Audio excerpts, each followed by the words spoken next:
آداب، دو اور لفظ بہت دلچسپ ہیں. سواد سے لکھا جاتا ہے صحیح، عیب یا غلطی سے مبرہ. بے عیب، درست، ٹھیک، سچ، قاعدے اور ضابطے کے مطابق. انگریزی میں نام ہوتا ہے رائٹ اور کریکٹ. اس سے ملتا ہوا ایک اور لفظ ہے، وہ ہے صحیح، جو کہ سین سے لکھا جاتا ہے. اکثر لوگ اس میں غلطی کر دیتے ہیں. صحیح کا مطلب ہے جیسے آپ کہیں گے مانا، فرض کیا. جیسے مرزا غالب کا شعر ہے کہ ہم بھی دشمن تو نہیں ہیں اپنے، غیر کو تجھ سے محبت ہی صحیح. صحیح، یہ وہ صحیح ہے.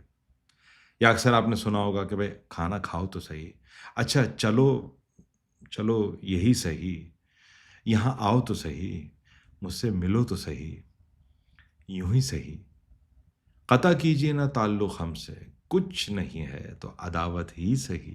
تو یہ وہ صحیح ہے. ایک سواد سے لکھا جاتا ہے، ایک سین سے لکھا جاتا ہے. دونوں میں بہت واضح فرق ہے، لکھنے میں بھی اور ان کے معنی بھی بالکل مختلف ہیں، مگر کہنے میں ملتا ہوا ہے.